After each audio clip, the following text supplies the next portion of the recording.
On the day of the wedding, I heard my triumphant mother-in-law's voice on the phone. No one was sitting in the groom's family section. Aren't you ashamed? Do you regret treating me with contempt? My mother-in-law's pride lasted only 20 seconds. My name is Leah. I was born on a farm and raised on wheat. I'm also a 28-year-old office worker who loves bread more than side dishes.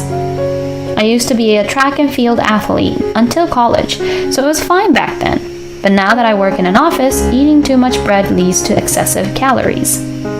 Before I knew it, my stomach had gotten so heavy it was weighing down my pants, and when I realized it, I shuddered in horror. It's bad indeed. I decided to start going to the gym after work. I met Aiden, who is soon to be married, at that gym. He was born and raised in New York City, working for a famous company. We became friendly, running side by side on the treadmill. We've been dating for 2 years with no major fights, and I accepted his proposal without hesitation. I thought we would be a peaceful couple even after marriage. However, there was one person who showed a strong aversion to our marriage, his mother, who was going to become my mother-in-law. What? Are you from a farming family? After we got engaged, when we went to visit his parents, my mother-in-law made it clear she didn't like me. That's great, because I can't drink alcohol, but I'm a sucker for bread. My ambition is to one day have my own farm and grow delicious wheat. In contrast to my mother-in-law, my father-in-law was all smiles and shared his wonderful dreams with us. Dad was born and raised in the city, so he has a strong yearning for the countryside. By the way, what's your father-in-law's number one topping for bread? Can I start with a top 10? Sure. Hey now, it's going to be tomorrow. Although he laughed it off, my father-in-law seemed to be enjoying himself. When I asked for just the top one, it turned out to be roast beef. I feel like I can get along well with my father-in-law. It's great that you, Aiden, found such a wonderful wife. Yes, it is. My mother-in-law looks me up and down.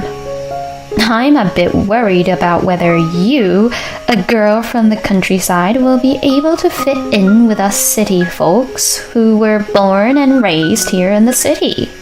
Huh? I rolled my eyes at the sudden and impolite remark. My mother-in-law continued to make further disparaging remarks about me.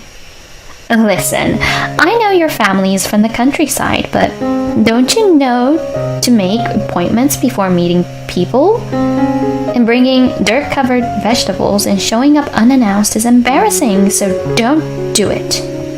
Mom! Aiden looked shocked too as he watched his mother. His father froze with his coffee cup, surprised by what was happening. Even so, his mother didn't stop. Education for children starts before kindergarten. If you're raised like you were in the environment where you grew up, you won't fit in the city. Don't embarrass my son or us. Hey, what the hell are you saying? My father-in-law comes to his senses and hurriedly blames my mother-in-law. But my mother-in-law smiled at me. I am concerned about you as a woman. Can a simple and easygoing girl like you really fit in with our family, who have been living in the city for generations? And won't it be better for you to go back to the countryside and find a man who suits you rather than going through the hardship of living in the city? Well, someone who can make snide remarks to a person they just met while keeping such a refined smile definitely doesn't exist in the countryside. Actually, I don't think they exist even in the city. Even Aiden is taken aback by his mother's words. Mom, that's really disrespectful to Leah and her parents. We were just born and raised in New York City. We're not some fancy family or anything. And Leah has been living in the city for 10 years now, working as a successful office worker. There's really nothing to worry about. I don't know. He tried to remain as calm as possible, but my mother-in-law snickered anyway. When Aiden's temple began to throb, my father-in-law slapped the bread on the table in frustration. Yes, that's enough. I'm sorry, Leia. Mom is just a worrier. She doesn't mean to offend you. So whenever you have a problem, you can always count on us. As a parent, I'm here to help. Yes. I'm glad my father-in-law said that. But the whole time, his wife is giving me these looks full of malice and hatred. I couldn't help but let out a sigh at the thought of the challenges ahead in our married life, but I quickly swallowed it down. After reporting to my parents, we started preparing for the wedding. Since many of my friends had already gotten married, I had some ideas about what kind of ceremony I wanted, but there was always something getting in the way. That something was my mother-in-law. First, she begged to come with us to see wedding dresses. Although Aiden refused, she showed up anyway and followed us to the bridal shop near our train station. And every time I tried on a dress, she made remarks like, "You look too rural, so the dress doesn't suit you," and the like. What kind of face is that? "I think I would look better in that dress than you. Let me try it on for a moment." I said something that was not even remotely funny, and it perplexed the coordinators. He had reached his limit and forcibly made me leave the store. That day turned into a battle of apologies with the coordinators, and we didn't even have time to try on any clothes. My mood was rock bottom. But I felt worse for him with his insane mother. She didn't just interfere with the wedding dress.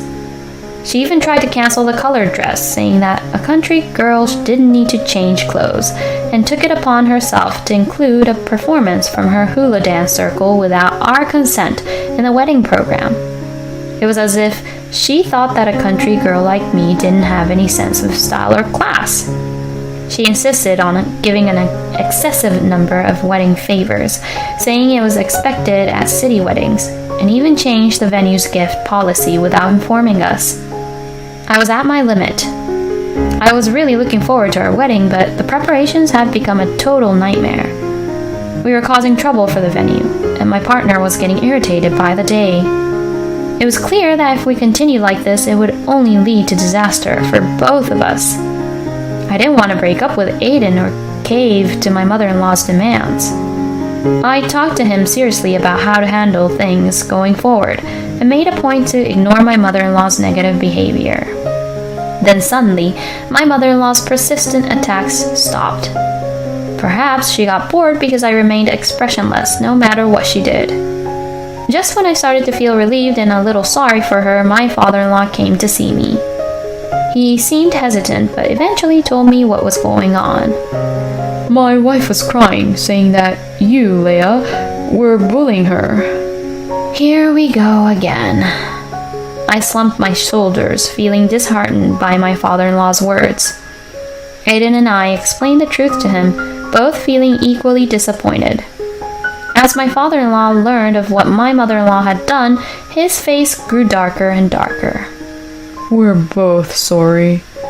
To tell you the truth, my wife even suggested canceling her attendance on the day of the wedding. I thought that would be a bad idea, so I came here to secretly talk to you both. Huh? She not only lied to my father-in-law, but also planned such an unreasonable thing. Apparently, Mother wants to make a silent protest to those around her by having the groom's parents absent, saying it's a result of the bride brainwashing her son. She's even encouraging my other children to not attend. What? Even my sister and brother? My husband's eyes widened. She's probably telling everyone, including my husband's siblings, all kinds of nasty things about me. Ugh, my stomach is in knots. I understand that she doesn't like having a rural bride, but doesn't she realize how much shame her son would feel if she did something like that? Can't she see how sad it makes me feel? Mom doesn't have to come anymore, my husband muttered with a face that had turned white as a sheet. If she wants to be absent, she can. Forcing her to attend won't do any good. I should protect Leia. Aiden. My eyes began to well up at Aiden's words. As our emotions were on display, our father-in-law looked away. I couldn't let go of the desire to believe in the wife I've been with for so many years. But I also want to support you both, Aiden and Leia, from the bottom of my heart. Father-in-law, how could my mother-in-law be so twisted with two such wonderful people? I honestly want to take Aiden's suggestion and ban my mother-in-law, but that would leave a lingering sense of unease in my father-in-law's heart. After much deliberation, we decided to execute a plan. If this doesn't work, then there's no hope for my mother-in-law. It was late November, with the golden maple trees lining the streets on our wedding day. When we entered the dressing room for our family gathering, my mother-in-law was nowhere to be seen. My father-in-law shook his head quietly, and it seemed our plan had failed. Though my father-in-law looked sad, he also seemed relieved that my mother-in-law didn't show up. I felt bad for him, but I was also relieved that she didn't come. My father awkwardly led me down the aisle like a robot. Friends smiled and blessed us, a typical scene at a happy wedding. Nothing was strange, except for the absence of the groom's mother. In the end, the ceremony proceeded without her presence. In the bridal room after the reception, I checked my phone and saw a missed call. It was from my mother-in-law. I brought in the person waiting outside and dialed the number again. The call connected immediately, and my mother-in-law answered excitedly and started speaking in a hurried manner. "Oh, Leia, aren't you in the middle of the ceremony? The bride has plenty of time to answer her phone. Ha ha ha ha." Mother-in-law. Hey, isn't it a surprise that my husband and children didn't show up? You must be in trouble, right? Isn't it embarrassing that no one is sitting at the groom's family seats? Do you regret disrespecting me? Ha ha ha.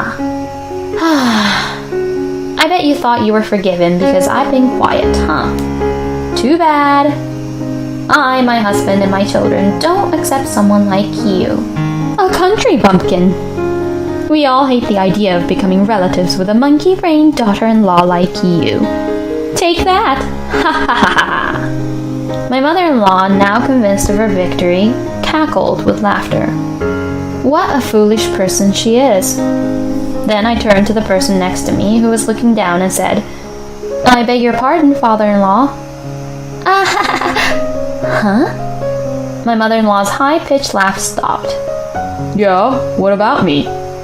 What? Huh? Oh, Joe? But I thought you weren't coming today, huh?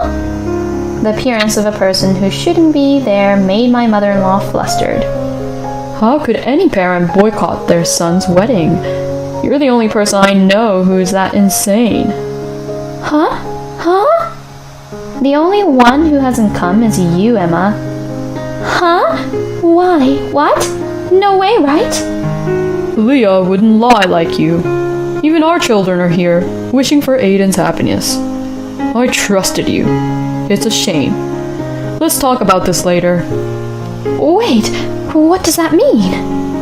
My father-in-law hung up the phone, rejecting my agitated mother-in-law. Leah, I apologize for dragging you into this situation, especially on your special day. As if to console my father-in-law, who bowed deeply, I quietly patted his hunched back. Our plan wasn't anything insignificant. It simply involved my father-in-law not disclosing to my mother-in-law that he had learned the truth from us. Leading up to the wedding day, he played along with my mother-in-law and even encouraged her to reconsider her actions. Our hope was that if she had a change of heart before the wedding, we would forgive her. If not, we would keep it a secret from her that my father-in-law and others would be attending the wedding. That's all there was to it. Until the day of the wedding, my father-in-law appeared to be holding out hope for a change of heart from my mother-in-law. However, she continued to fabricate lies about me, and it seemed like she hadn't changed her mind at all. In fact, she was so unpleasant that my father-in-law ultimately gave up on the idea of inviting her to the wedding, realizing that it would cause a huge disturbance. Naturally, my sister-in-law and brother-in-law were already in agreement with this decision. The wedding reception proceeded without any major issues, in the absence of my mother-in-law, and the atmosphere was warm and pleasant. I smiled as I saw off the guests and returned to the waiting room with my husband. Suddenly, my mother-in-law appeared with an angry expression, charging down the hallway with its bright red carpet. Excuse me, Leah. Oh, hello, Madame Boycott. What? That's terrible, Mom. My comment and her son's words caught my mother-in-law off guard, causing her to falter. But she quickly regained her composure and clung to her husband's tuxedo. No, Aiden, that's not it. I just want you to be happy. Enough already, Mom. My father-in-law appeared, hearing my mother-in-law's scream. Behind him, my sister-in-law and brother-in-law were also peeking in. Joe, why are you taking her side? I explained to you what she's done to me, didn't I? We checked with Aiden and the others, and it seems like it's your fault. How could you? It's terrible. Just terrible. I watched as my mother-in-law crumpled to the floor, crying like a victim, while her husband looked down on her with disdain. You got what you deserved. You're lucky you were able to boycott my wedding, just like you wanted. No, that's not it. Then what is it? I mean, it's to make you realize. Yes, that's right. Everyone must have thought it was weird to have a wedding without the groom's mother. And they probably noticed that there was a problem with the bride. Yeah, that's why I explained everything properly, right? Huh? The groom's mother boycotted her son's wedding because she didn't like her daughter-in-law who came from a farming family. Huh? Everyone was disgusted and sympathized with Leah. Huh? But it was cool. He declared, I will definitely protect the bride. Hey, wait a second. What's with you guys? You've been acting like I'm the villain. My husband sighed exasperatedly while watching my panicked mother-in-law. Anyone who sees it will say that Mom is the villain, right? Huh? Yeah, she's the villain. My father-in-law nodded in agreement. Why would you even say something like that, Joe? It's all because of this woman. This woman deceived not only Aiden, but even you, Joe, and made me an outcast. Are you still talking about such foolish things? Even my gentle father-in-law was exasperated by his wife's terrible lack of grace. Even so, my mother-in-law looked around searching for an ally, and when she found my sister-in-law, she lit up immediately. Sophie, you also have children, so you understand how a mother feels, right? You want your children to be happy, right? Of course. Right? That's why I'll make sure my children won't marry into a family with a trashy mother-in-law like you. Huh? My mother-in-law's eyes widened in shock at the sarcasm of her expressionless daughter-in-law. When I get married, I won't tell my mom right away. I don't want to risk her getting upset if my bride runs away. Although my brother-in-law had a light tone, his eyes were clearly filled with contempt. Henry, what are you saying? I'm your mother. Your mother, right? Yeah, I'm disappointed that my mom, who I've looked up to for so long, is the kind of person she is. Seriously, apologize to Leah already. The family members cornered my mother-in-law. Ugh. My mother-in-law finally seemed to realize that she was alone. She didn't have any more comebacks, so she just looked around nervously, blinking rapidly and opening and closing her mouth like a fish out of water. When my father-in-law reached out to take his pitiable wife home, she started to flail around wildly, shaking him off. No! I didn't do anything wrong! Hey! I didn't do anything wrong! Hey, calm down. My mother-in-law cried like a child. She really is like a child, thinking that crying will make her be forgiven. Of course, no one finds it endearing or sympathizes with my 57-year-old mother-in-law doing something like that. In the end, my mother-in-law was mercilessly grabbed by both arms by my father-in-law and brother-in-law and dragged away. Is that what they call city manners? My husband gave me a dry laugh as I inadvertently made a sarcastic remark. Afterward, my father-in-law and mother-in-law lived separately. Of course, my mother-in-law was reluctant, but her mother, who learned of her daughter's misbehavior at the wedding, tearfully took her in. It's so sad that my mother-in-law's mother, who is almost 80 years old, has to clean up after her daughter, who is approaching her 60s. What's more surprising is that my mother-in-law's birthplace is even more remote than my family's house. Apparently, her parents were transferred for work when she was in elementary school, so they moved to the city. I mean, she herself was probably running around in the mountains until she went to elementary school, claiming to be from the city, and looking down on me for being a country girl. She was a good wife and mother until this incident, so my father-in-law gave her a grace period before divorcing her. However, judging from my completely dispassionate father-in-law's eyes, it seems difficult for them to live together again. As for my mother-in-law, who has been a full-time housewife and has no qualification, I couldn't possibly imagine her being able to live alone while working and renting a house in the city. She'll probably end up living out her remaining years in the countryside that she had looked down upon so much. It was early summer, about 6 months later. Whoa! My father-in-law fell on his back with a thud and got covered in mud in my family's cornfields. Are you okay? Nah, it's embarrassing to get help from young guys like that. My embarrassed father-in-law scratched his cheek with his muddy hand, which made his face completely black. My father and husband, who heard my father-in-law's scream, rushed over from the next field. My father said, "Oh my, the tough guy got back up." "Geez, Dad," I scolded my grinning father, but my father-in-law laughed it off. Well, I need to strengthen my legs and back more. That's because you're a city boy, Dad. My husband's comment made all four of us burst out laughing. After the holidays had passed, my father-in-law, who loves wheat, offered to help with planting corn. Although we have a corn planting machine now, so we don't need as many people as before, there are still areas where the machine can't plant, so manual labor is still required. My father-in-law and husband handle the seedlings carefully and take on the heavy work, so my parents are also grateful for their help. As I gaze at the pastoral scenery, I savor my mother's homemade bread. The sound of the rustling corn swaying in the breeze is pleasantly soothing to the ears. What a beautiful view. I could eat 5 loaves of bread just looking at the scenery. That's sweet of you, Dad. I could eat 10 loaves. Don't compete over something like that. Both my husband and father-in-law seem to be having a good time. My parents, who are watching this, also seem happy, and it warms my heart. Getting married and connecting families, and having more people to share joy with is such a wonderful thing.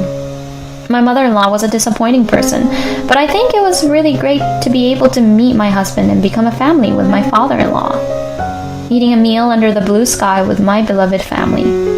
It was simple, but it was more delicious than any luxurious dish. It was the best. Thank you for watching.